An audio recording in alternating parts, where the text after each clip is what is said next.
परम प्रभु श्री अरविंद पाद पद्म निजक समर्पण करने संगे संगे मोर मातृ परिवार समस्त भाई भौणी मानक देवभाईर विनम्र प्रणाम निवेदन करुछि। माळीटीए जेपरी पुष्प उद्यान फूल तोड़ी सूतारे गुंथि प्रभुंक पाखरे प्रभुंक सेवारे अर्पण करिଥାଏ, सेहीपरि आम प्रिय संयुक्त अपा कहीं केउ दूर दूरांतर आम मानक जेपरी दिनेश भाई सोनपुर, प्रमोद भाई ब्रह्मपुर, प्रियंका अपा जाजपुर, देव भाई कटक, यह सहित आमर अगणित भाई भौणी मैंने विभिन्न कोण अनुकोणरू ओडिशा बाहर आमर यही ऑनलाइन पाठशाला सहित संपुक्त अच्छा समस्त की माँ कृपा देवभाईर हृदयर कृतज्ञता।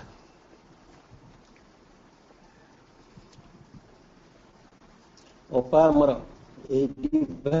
ग्रेस पाठशाला माध्यम माँ दिव्य कृपा प्राप्त कराइबा कार्य जेपरी व्यस्त जेपरी निजकू समर्पित अन्य मानकू एथिरे संयुक्त करी चली प्रकृत महानतार दिव्य कर्मर सूचना आमको दिए। आज एठी गोटे नूतन जिनिस आपण मानकू कहवाक जाऊँगी, जहाँ आपण मानकर आमर जड़े भाईर जीवनर गाथा हृदयर कथा जहाँ कि सही करुणामयी माँ का पादपद्म समर्पित होइछि, से विषय आम आरंभ करिबा। यह हूँ एक संपूर्ण बाड़ी बैगणर कथा, कौन सी पोथी बैगणर कथा कि नहीं।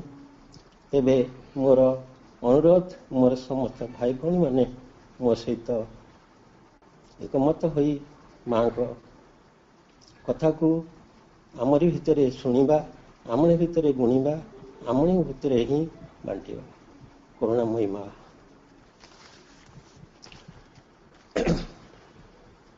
थरे बाबाजी महाराज आमर पूज्य परम पूज्य बाबाजी महाराज पंडिचेरी आश्रम आसवा पूर्व अयोध्या थिले। से प्रतिदिन प्रभु रामंकर पारायण करती। दिने कौन है किंतु रोषेई कले ही खाइबे, खेचड़ी अति प्रिय खाद्य। दिने एमती पारायण करू करू टिके डेरी हो जाए, जमी आम पाठचक्र 8टार सारी कि 5 मिनट 10 मिनट के डेरी हो जाए, टिके डेरी हो जाए। से समय तांकर पारायण सरला परे से रोषेई घर को तरबर हो जाउछंती। रोषेई घर जड़े आलोकर उद्भासित तरुण दिव्य सन्तानटी दिव्य शिशुटी बाहरी आसी देखी देइछन। बाबाजी महाराज पचार देले, तुमे किए एठी कौन करथुलु? एठी माने मो रोषेई घरे कौन करथुलु? पिलाटी हसी हसी उत्तर दउछि, तू मो काम करिथुलु, मु तो काम करथुली। अर्थात बाबाजी महाराज जेतेले पारायण करती भगवान विषय ही बुझाऊ थांती। तेणु भगवान के विषय को वितरण करिबा, कीर्तन करिबा, जपन मनन करिबा, एई भली कार्यटी हूँ प्रकृत में भगवान कार्य। आम मैंने जपरी आज पाठचक्र एकत्रित होइछे, जोठी होना कहीं पाठचक्र टे करुचे, तापरे बाबाजी महाराज पशि जाइछन्ति देखिया देखला बेलू कौन है स्वादिष्ट व्यंजन रंधा होकर थुआई। एणे निज आखि देखिक जो बाहर को आसती से पिलाटी को खोजिया आ से पिला से ना जो ठिया कही तू मो काम करूँ मु तो काम करुली। से देखु केते बड़ साधक सिद्ध महात्मा से बाक्सिद्ध त्रिकालदर्शी, किंतु से प्रभु को चिन्ह पार्लेनी। से धूल की धरी से गढ़ी हृदयर वेदना हृदयर कृतज्ञता जन था अश्रु आखिर लुहरे। सेमती आम आज समस्ते माँ को संतान कौन बा आम माँ को चिन्हीचे जानीचे, केवल खाली आसु न आसु बुझु न बुझु से गोटे कथा तांकरी भावरे माँ माँ माँ माँ जप चलती। किंतु यही बाबाजी महाराज पाखक चिठी गले जेते प्रश्न पचार जेते चिठी दियो जेते लोक जहाँ करंतु पचे से गोटे उत्तर दियंती। लिखिले पत्तर मिलई उत्तर माँ ई नाम जप निरंतर विश्वास भरोसा साथे माँ मु तुमर सर्व दुख पारी हेब रूपांतर इति शुभ चिंतक तुमर। प्रकृति केते जोर दे से कहती मु तो से विषय आज कहक जाऊँगी। मुझे जानी नी प्रथम अवस्था किभली कौन है से कथा टिके कहीकि जाऊँगी। आमरी जड़े भाई से बर्तमान ओडिशार एक राजनैतिक दलर जड़े प्रेसिडेंट अच्छा से पंडिचेरी बाबाजी महाराज पचारि जे बाबा आमे जगन्नाथ देशर लोक आमे आमर विश्वास प्रश्वास रक्त से जगन्नाथ चेतनार संचार हो चली आमे माँ श्रीरंधु किपरि ग्रहण कर पारिबु। बाबाजी महाराज से उत्तर देते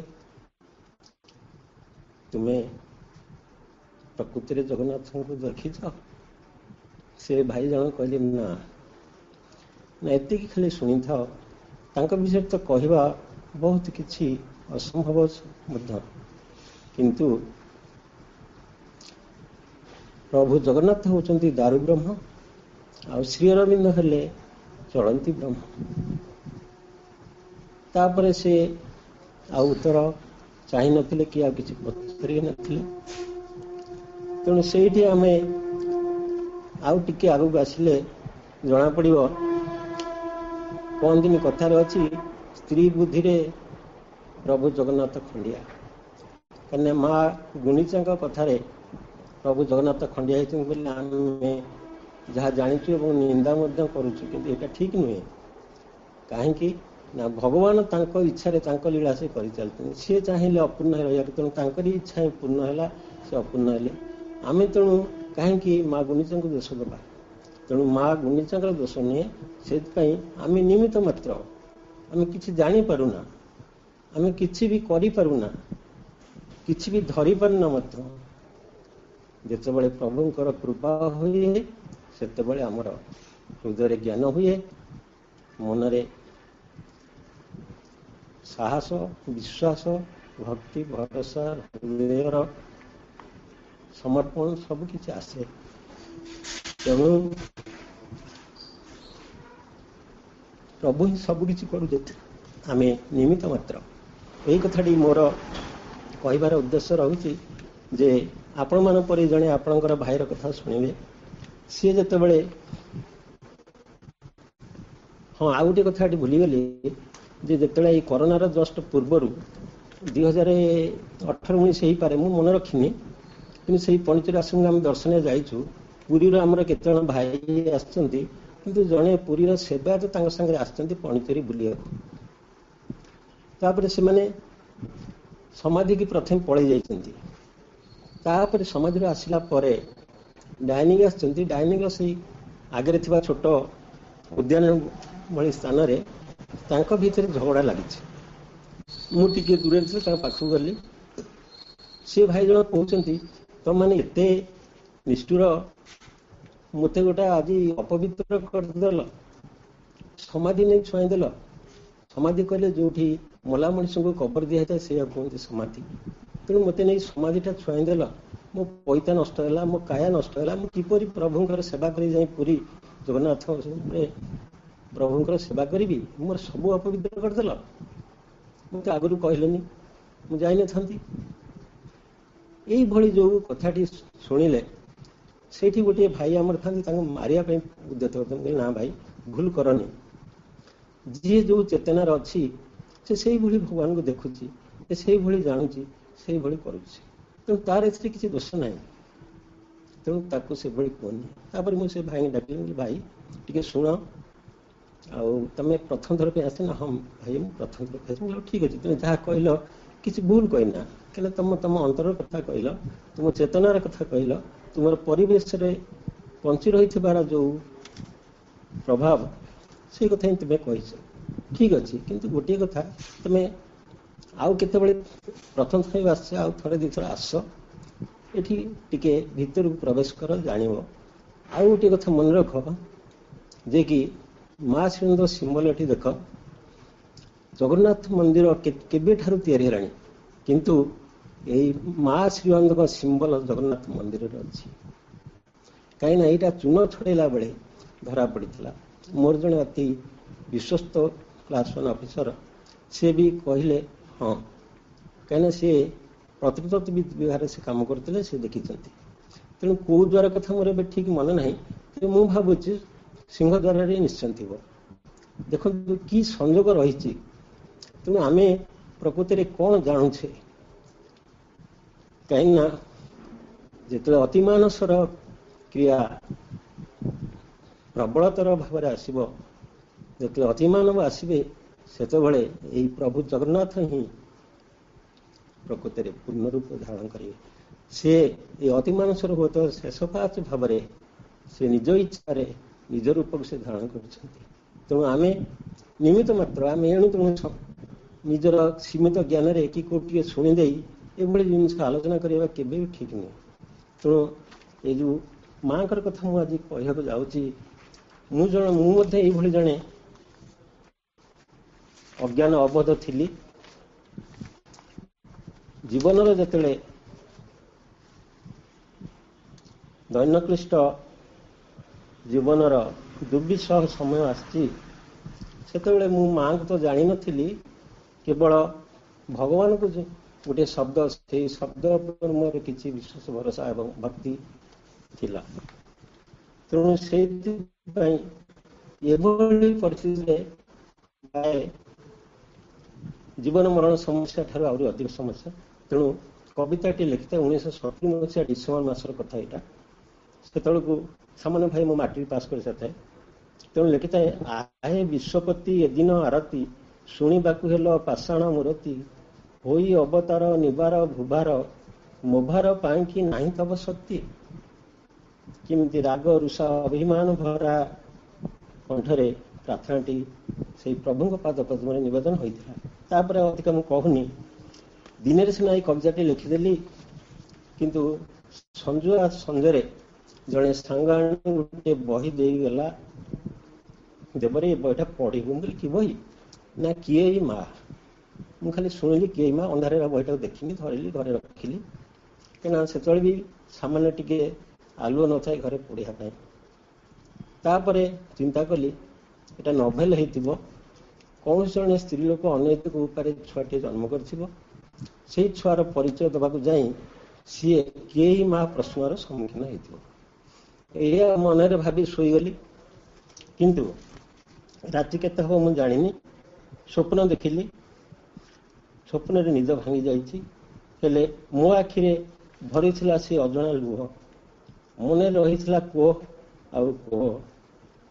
ଆଖିରେ ଭାସି ଯାଉଥାଏ ସେଇ ସୁନେଲି ରଙ୍ଗ ଶାଢ଼ୀ, ସୁନେଲି ରଙ୍ଗର ଶାଢ଼ୀ ପରି ତା ଦେବୀ ପ୍ରତିମାଟି। ମୁଣ୍ଡରେ ଚକଚକ କରିଥିଲା ଗୋଟିଏ ଛୋଟ ମୁକୁଟ, ଆଖିରୁ ଝରି ପଡ଼ୁଥିଲା ତାଙ୍କର ପ୍ରେମ ଆଉ କରୁଣାର ଅବାରିତ ଧାରା। ଗୋଷ୍ଠରୁ ଝରୁଥିଲା ଚୁନ ଚୁନ ହସର ମନ୍ଦାକିନୀ ଧାରା, ଢାଳୁଥିଲେ କରୁଣାର ବାରିଧାରା ଦୁଃଖ କ୍ଲିଷ୍ଟ ସନ୍ତାନର ପରେ। ମୂର୍ତ୍ତିମନ୍ତ ଦେବୀ ସିଏ ମର୍ତ୍ତେ ଆବିର୍ଭୂତା, ନାସିବେ ସକଳ ଦୁଃଖ ଆର୍ତ୍ତ ମାନବର।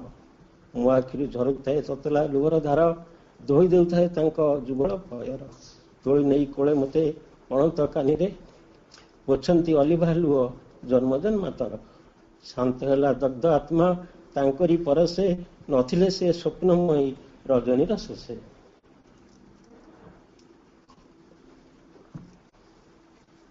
ତାପରେ ଯେଉଁ ବହିଟି ପାଇଥିଲି, ସକାଳ ହେଇଛି, କିନ୍ତୁ ସେଦିନର ସୂର୍ଯ୍ୟ କାହିଁ ମୋ ଆଖକୁ ଫିକା ଫିକା ଲାଗୁଥିଲେ। ମନ ପ୍ରାଣରେ ଥିଲା ଅଜଣା ପୁଲକ। ନିତ୍ୟକର୍ମ ସରିବା ପୂର୍ବରୁ ସନ୍ଧ୍ୟାରେ ସେହି ସାଙ୍ଗ ଦେଇଥିବା ବହିଟି କିଏ ମା ପଢ଼ିବାକୁ ଆରମ୍ଭ କରିଛି। କ'ଣ ପଢୁଛି? ତା ଯୋଗୁଁ ଯେମିତି ମତେ କିଏ କହୁଛି ତୁମେ ଭୂପତିତ ହୋଇ ଭାବୁଛ ହୁଏତ ଆଉ ଉଠି ପାରିବ ନାହିଁ। ନା, ଶୁଣ ଜଣେ ସମବ୍ୟଥୀ ବନ୍ଧୁର କାହାଣୀ। ସିଏ ତୁମ ପରି ବି ଦିନେ କ୍ଷୁଧା ତୃଷାର୍ତ୍ତର ଶିକାର ହୋଇ ତପ୍ତ ମରୁଭୂମି ପାର ହୋଇଛି। ଦୁଃଖ କ୍ଲିଷ୍ଟର ଜୀବନ ପାବଥ ସେ ଚଢ଼ିଛି। ଭାବ ନାହିଁ ଏପରି କୌଣସି ରାତି ନାହିଁ ଯାହା ଅନ୍ତେ ଶାନ୍ତ ସକାଳ ଆସେ ନାହିଁ। ଏପରି କୌଣସି ଘନ କୁହୁଡ଼ି ନାହିଁ ଯାହା କେବେ ସୂର୍ଯ୍ୟଙ୍କର କିରଣରେ ଉଭେଇ ଯାଏନି।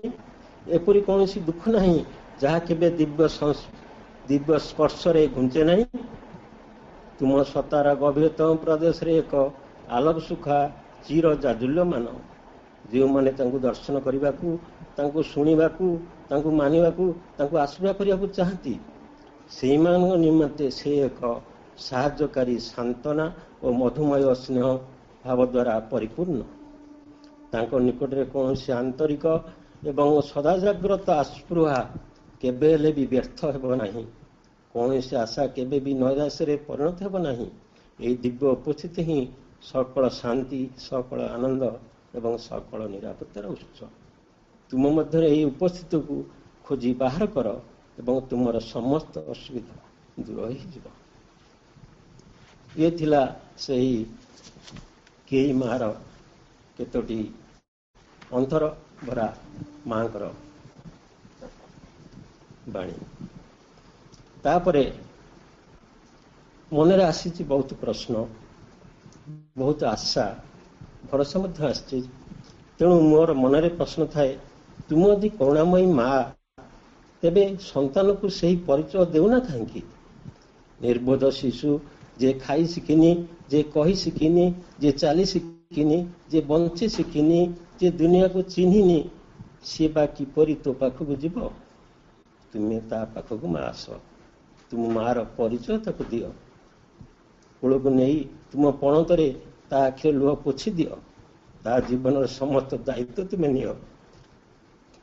ତୁମ ଇଚ୍ଛାରେ ତୁମେ ତାକୁ ନିତ୍ୟ ନୂତନ କରି ଗଢ଼ି ତୋଳ ମା। ସମୟ ଆଗକୁ ବଢ଼ି ବଢ଼ି ଚାଲିଛି ସତ, ସ୍ଥୂଳ ଜୀବନ ବଞ୍ଚିବା ପାଇଁ ଅର୍ଥର ଆବଶ୍ୟକତା ନିହାତି ଦରକାର ହେଇଛି। ସାମାନ୍ୟ ଚାକିରି ଖଣ୍ଡେ ଖୋଜିଛି, କିନ୍ତୁ ଯଦିଓ କଟକରୁ ଜଣେ ଭାଇ ଚିଠିଟିଏ ପଠେଇଛନ୍ତି, କାଲି ଆସି ପହଞ୍ଚିବୁ।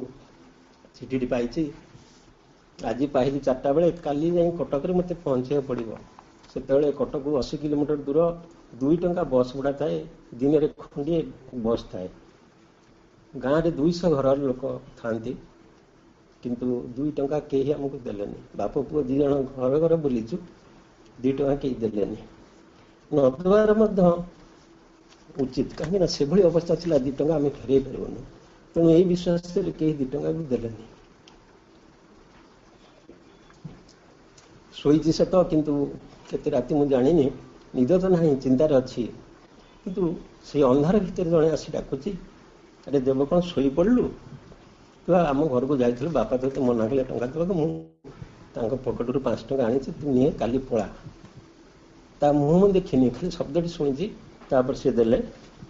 ତେଣୁ ସେଇ ପଇସା ଧରି ମୁଁ କଟକ ଦେଇ ତାପରେ ପହଞ୍ଚିଛି କେନ୍ଦୁଝର ଗଡ଼ରେ। ଏଇ କେନ୍ଦୁଝର ଗଡ଼ରେ 125 ଟଙ୍କାର ଚାକିରି ଖଣ୍ଡେ କରିଛି, ଭଡ଼ା ଘର ନେଇ ରହିଛି। ସେଇଠି ଜଣେ ପଡ଼ୋଶୀ, ସେ ଭଉଣୀ ଆମର, କହିଲେ, ଭାଇ ତମେ ତ ରବିବାରେ ଘରେ ବସିଛ, ପାଟଚଗର ହେଉଛି, ଚାଲ ଯିବ। କ'ଣ ପାଟଚଗର? କିଏ କରନ୍ତି, କାହିଁ କରନ୍ତି, କୋଉଠି ହୁଏ, କଲେ କ'ଣ, ନ କଲେ କ'ଣ, କାହିଁକି ପାଟଚଗର କଥା କହୁଛ? ନା ତମେ ଭାଇ ଚାଲ, ସେଠି ବସିଲେ ଦେଖିବ। ସତରେ ମୁଁ ବାଧ୍ୟ ହୋଇ ତାଙ୍କରି କଥାରେ ଗଲି। ଗୋଟିଏ ଟେବୁଲରେ ଲୁଗା ଖଣ୍ଡେ ପଡ଼ିଛି, ଘୋଡ଼େଇ ଦିଆ ହେଇଛି, ମା ଶ୍ରୀରନ୍ଧର ଫଟୋ ରଖା ହେଇଛି। ମୁଁ ସେତେବେଳେ ଜାଣିନଥିଲି ମା ଶ୍ରୀରନ୍ଧ ବୋଲି। ମା ଶ୍ରୀରନ୍ଧର ଫଟୋ ଥୁଆ ହେଇଛି, ତା ତଳେ ଲେଖା ହେଇଛି, ମାଙ୍କ ଫଟୋ ତଳେ ଶ୍ରୀମା, ଆଉ ଶ୍ରୀରନ୍ଧ ଫଟୋ ତଳେ ଲେଖା ହେଇଛି ଶ୍ରୀ ଅରବିନ୍ଦ। ତେଣୁ ପାଖକୁ ଯାଇ ପଢ଼ିଲି, ଦେଖିଲି। ପ୍ରଥମେ ଆଗେ ମାଙ୍କ ଉପରେ ଦୃଷ୍ଟି ପଡ଼ିଲା, କାହିଁକିନା ସେ ବାଁ ପଟରେ, ଆମେ ବାଁରୁ ଡାହାଣକୁ ପଢ଼ି ଆସୁ। ଦେଖିଲା ବେଳକୁ ଲେଖା ହେଇଛି ଶ୍ରୀମା। ତାପରେ ମୁଁ ମୋର ସେଇ ଯେଉଁ ରାତିର ସ୍ୱପ୍ନଟି ଦେଖିଥିଲି, जो शाढ़ी माने गोल्डन कलर शाढ़ी पिंधती धड़ा छोट मुकुटटी मुंडे चकचक करुच्ची ओठरू अबायित धारा झरी पड़ी चुन चुन दिव्य हस तेणु एक्जाक्टली मिलाऊँ मु ये फटो सहित आउ से स्वप्नर फटो को मिलाऊँ तो सब तो मिल जाऊँ कमा विसर्ग फुल स्टॉप किसी एपट सब ना सब मिल जाऊँ तापर कौन करची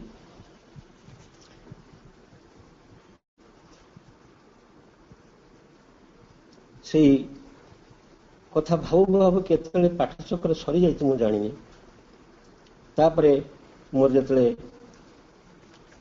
भावना चिंता राज्य फेरी आसी से भाई जे थे ठिकाना नहीं आसला राति चिठी खंडे लिखी सकाल को चिठी पोस्ट पकई माँ को जन संबोधन करी माँ को ठिकाना चिठी लिखी तापर कौन लिखी से कथा मुझे लिखुनी कि से कथा कहूनी सी गोटे अध्याय जदि के समय हो से कथाटी पर कह तापर किसी दिन पर खंडे चिठी आसी खोली पढ़ी लिखाई प्रिय देवेंद्र बाबू सादरे सप्रेम आपण पत्र समाज रे निवेदन कली माँ को पुष्प प्रसाद पठाऊँगी सपरिवार माँ का आशीर्वाद माँ यही नाम निरंतर जप करंतु माँ को ऊपर दृढ़ विश्वास भरोसा रखंतु सब ठीक इति तुम शुभ चिंतक श्री रामकृष्ण दास एतक पढ़ी सारा युवा बयस संसार विषय किसी जानी संसार भितर अच्छी सत्ता कि संसार पशिनी भीषण रागिगली एत अभद्र लोक मु तो तुमको चिठी लिखिनी तुमको जानी मु तो मो माँ को चिठी लिखिदेली तुम्हें किए से पढ़िक उत्तर देवाक सामान्य शिष्टाचार टे शिखिना पर चिठी खोली पढ़ी उत्तर दौच सागे सागे लिखिली पकईदेली डाक किसी दिन पर चिठी खंडे पाइली खोलिली पढ़िली एका कथा प्रथम चिठी जहाँ लिखाई द्वितीय चिठी से लिखाई पुणी रागिली ये मु कौन आपणकर चेला ना आपणकर छात्र आपण जहाँ कहे मुझे मानिजी ऊपर पड़ी एमती सस्ता उपदेशा कहीं दौरान माँ नाम जप कर कहीं आम किए आपणकर आपण कहे मु मानिजी आ जप करी एभली व्यवहार बंद करंतु गला चिठी पुणी आसला पुणी से एका कथा प्रथम चिठी जा द्वितीय चिठी से तृतीय से कमा विसर्ग सहित एपट सेपट ना पुणी रागिली कहली जे आपण शुभ चिंतक लिखुंट मुझे दुख दरिया भासुची कौ शुभ मोर मन आसुँच मोर कौन बाप भाई कुटुंब कौन कि आपण मोर कौन शुभ चिंता करेंगे ये जाति कल्याण मागे उड़ी कि एगुड़ा बंद करंतु चिठी गला पुणी चिठी आसला से गोटे कथा तापर पुणी रागिली देखु आप पाठशाठ किसी पढ़ी ना गोटे कथा को मुखस्थ कर देती सबू चिठी सबू प्रश्न से उत्तर दे चलती ये कि व्यवहार सब गोटे बंद करूँ मत भारी खराब लगुच गला चिठी पुणी आसला से गोटे कथा तापर मु टिके नरम होकर भितर पशिची अच्छा मु तो एते प्रतिक्रिया प्रकाश करी निष्ठुर भाषा लिखुची किंतु तांकर तो प्रत्येक चिठी गोटे प्रकार आसुची कौन सी प्रतिक्रिया प्रकाश पाऊनी ये किए तेणु केते गुड़े प्रश्न मन को आसला पचारि आप सब चिठी लिखुं माँ नाम जप करूँ माँ को दृढ़ विश्वास भरोसा रखु आपण माँ को डाकती सब डाकती जप करती कहीं करती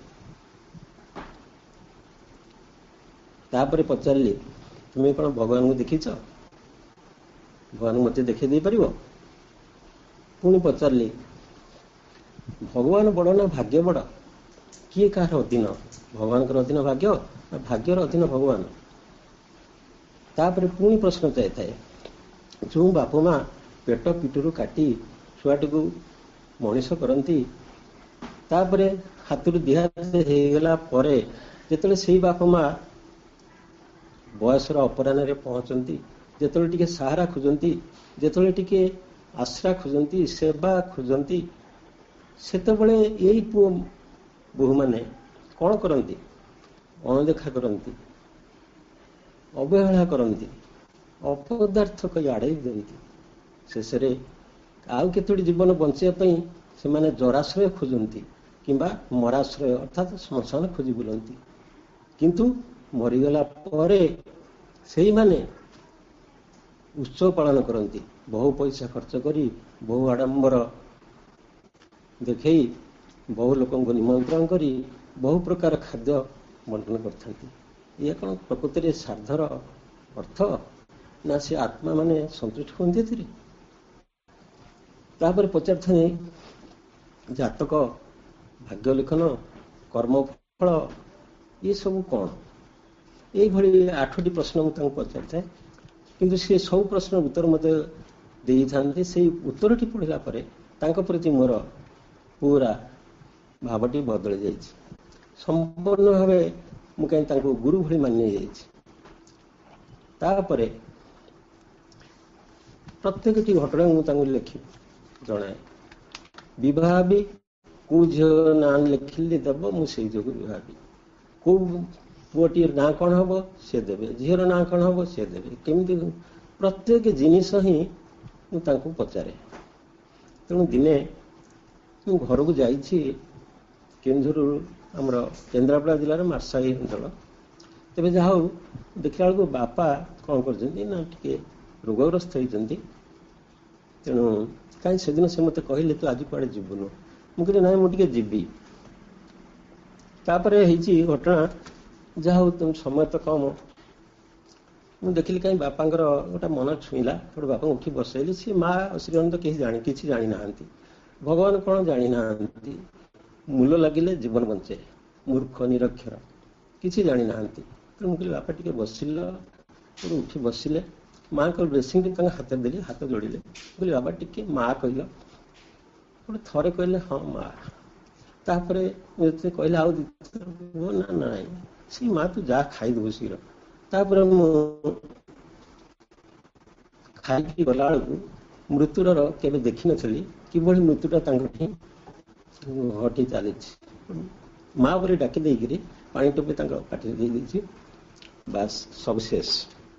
ପରଦିନ ସକାଳୁ ବାବାଜୀମାନଙ୍କୁ ଚିଠି ଲେଖିଲି ଯେ ବାବା ମୋ ବାପାଙ୍କର ଏଇଭଳି ଦେହାନ୍ତ ଘଟିଛି। ତାର ଉତ୍ତର ସେ ଲେଖିଛନ୍ତି, ଯାହା ତାଙ୍କ ଧାରାରେ ଲେଖିବା କଥା ଲେଖିଛନ୍ତି। ଆଉ ଗୋଟିଏ ଧାଡ଼ି ତା ସହିତ ଯୋଗ କରିଛନ୍ତି, ବ୍ୟସ୍ତ ହବନି, ସ୍ୱୟଂ ମା ଶ୍ରୀନନ୍ଦ ତୁମ ବାପାଙ୍କର ଆତ୍ମାକୁ ଆଣିଛନ୍ତି। ମୁଁ ଆଶ୍ଚର୍ଯ୍ୟ ହେଇଛି। ସୁଦୂର ପଲ୍ଲୀ କାହିଁ ପଣ୍ଡିଚେରୀ, ଆତ୍ମାର ଗତି କୁଆଡ଼େ ହେଉଛି କୁଆଡ଼େ ଯାଉଛି ଇଏ କେମିତି ଜାଣିଲେ? ହଉ ଠିକ୍ ଅଛି। ତେଣୁ ମୁଁ ତାଙ୍କୁ ସେତେବେଳେ 7-8 ଦିନ ପାର ହେଇଗଲାଣି। ମୁଁ କହିଲି ଦେଖନ୍ତୁ ଆପଣ ଯେତେବେଳେ ମୋତେ ଲେଖିଛନ୍ତି ଆଉ ସୂକ୍ଷ୍ମ ଜଗତରେ ଆତ୍ମାର ଗତି ବିଷୟରେ ମୋତେ ଜଣେଇଛନ୍ତି, ତେଣୁ ମୋର ଏଇ ବ୍ରାହ୍ମଣକୁ ନେଇକରି ଶୁଦ୍ଧିକ୍ରିୟା ବା ପିଣ୍ଡକ୍ରିୟା ମୁଁ ଚାହୁଁନି କରିବାକୁ। ଆପଣ ନିଜେ ଆସନ୍ତୁ, ମୋ ବାପାଙ୍କର ଶୁଦ୍ଧିକ୍ରିୟା କରିବେ।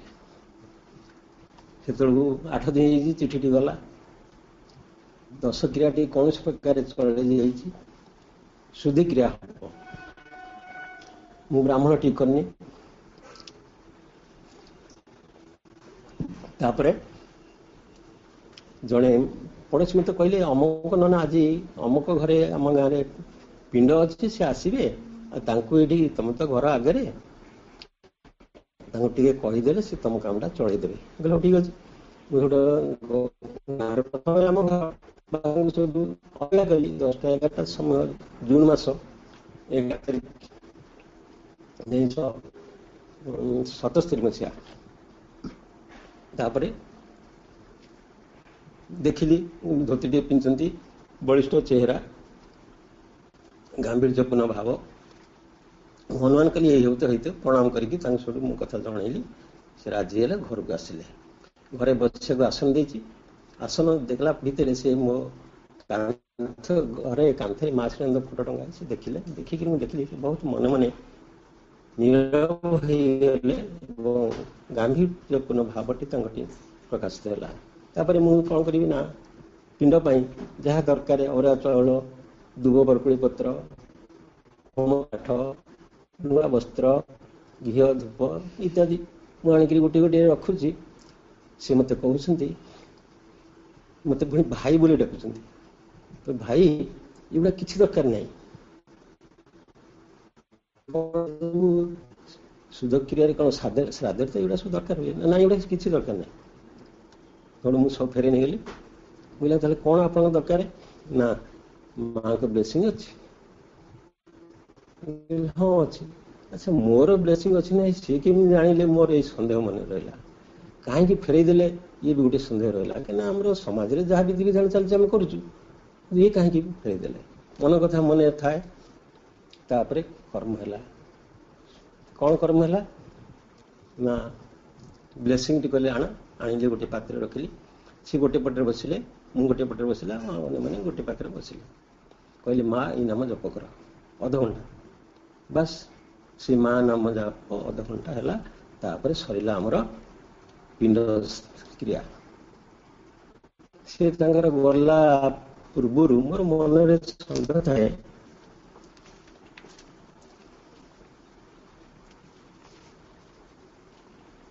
ଯେ କାହିଁକି ଆପଣ ଏଇଭଳି କାମଟି କଲେ।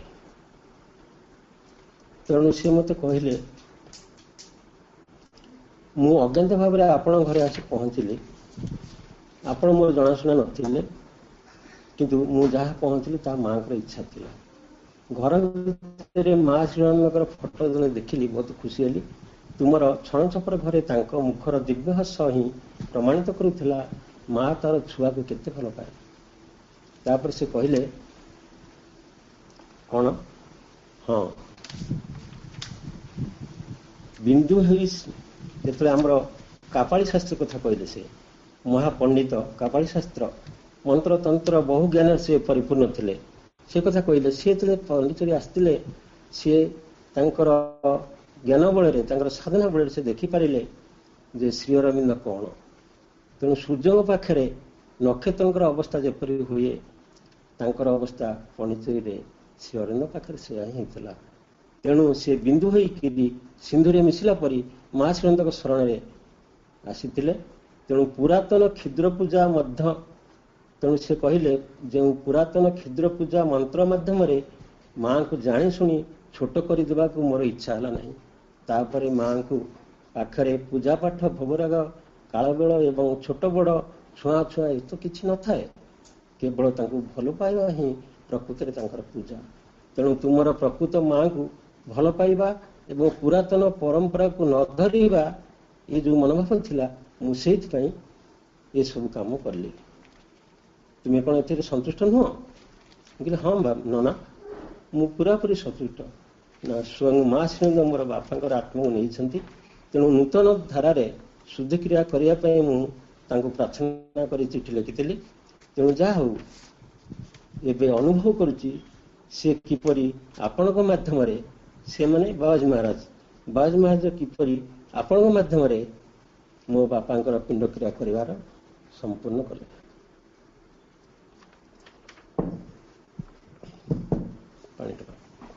ତାପରେ ପ୍ରଶ୍ନ ହେଲା କ'ଣ କରିବି? ଅସ୍ଥି ତର୍ପଣ କଥା ଆସିଲା। ଅସ୍ଥି ତର୍ପଣ ପାଇଁ କ'ଣ କଲି? ବାବାଜୀ ଲେଖିଲି। ସେ ମାଙ୍କ ଆଶୀର୍ବାଦ ପଠେଇଲେ। ତେଣୁ ମୁଁ 1978 ମସିହା ଅକ୍ଟୋବର ମାସ ଦଶହରା ଛୁଟିରେ ବାପାଙ୍କ ଅସ୍ଥି ଧରି ପଣ୍ଡିଚେରୀରେ ପହଞ୍ଚିଲି। ତାପରେ ସେ ମୋତେ କହିଥାନ୍ତି ଯେ ଆସନ୍ତାକାଲି ସକାଳେ ତୁମେ ସୂର୍ଯ୍ୟୋଦୟ ପୂର୍ବରୁ ସମୁଦ୍ରରେ ଅଳ୍ପ ପାଣିକି ଯିବ, କାହିଁକିନା ଏକୁଟିଆ ଜାଣିନା କିଛି। ତେଣୁ ସେଇଠି ତର୍ପଣ କରି ଆସି ସମାଧି ଛୁଇଁବ।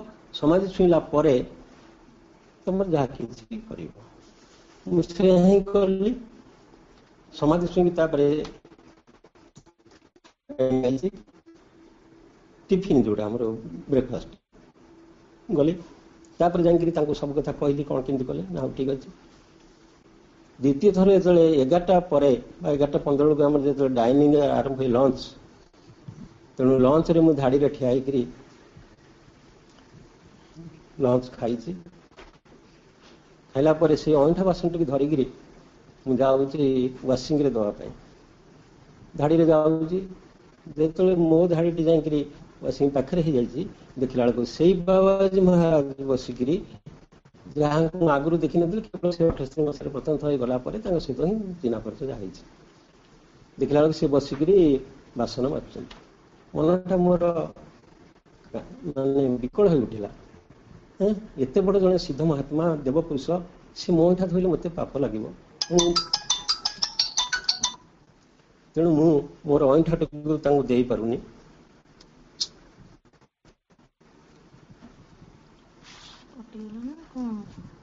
हाँ अपा शुणुंट हेलो आज्ञा भाई तापर से ठिया दौनी नदेला भितर हठात मध्य एक करेन्ट मारला भाई मुझे चमक पड़े तापर शांत मत तुम्हें कहीं भावुच तुम अंगठा से दौरान से मो कम कर मो अंगठा दौरान स्पष्ट भाव में कान को शुभुची मुझे चारिड़े बुलिक देखुची किए कथा कहूँ कई तो कहना लज्जा संकुचित होगला चुप कि पाखे अंगठा बासन टी थोदेली मुह को चाहिए से मुर्की हसीदे पलि आसिले खाई खियापिया सरला दिन 3टा बेले रूम को गली पचारे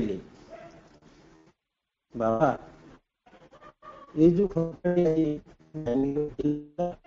मोर पिंड मन थाए कौन होता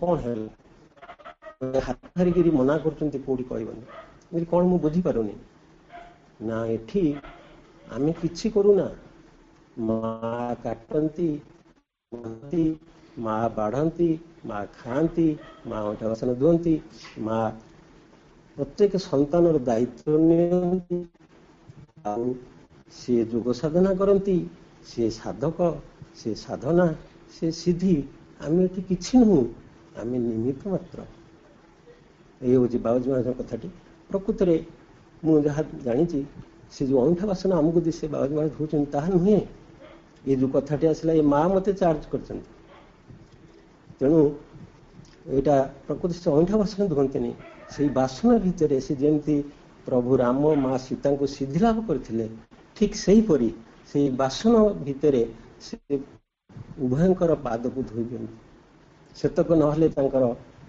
मन के पूरेना सुंदर कथा भाई अपा मैंने आम जानी थे तेरे किभली महात्मा से कौन से माँ पाखे से कहते मु निमित्त मात्र आम सब निमित्त मात्र आम ये कि करूना माँ ही सब करती प्रकृति में आम माँ को कौन चिन्हीचे बर्तमान समय हो जाऊँगी मोर प्रिय भाई भौणी मैंने तेणु मु भावुची आ गोटे भल जिनस कहवाई किंतु सीटा टिके तथा भावुची मोर भाई भौणी मैंने टिके शुणेदेवी माँ से आमर अति आपणार छाया परी आम साथे थाए निरंतर देवापाई संतान रे दिव्य रूपांतर मरते गढ़ुची सी स्वर्गपुर जरा व्याधि मृत्युर वेदना बुहाइब धरणी रे अमृतर धरा माँ से मीरा माँ से मीरा माँ से मीरा बापा रोच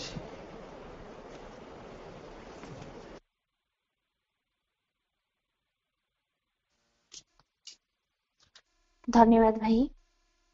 वर्तमान आम माँ नाम जप सह पाठ्यचक्र को एटी समाप्त करिबा।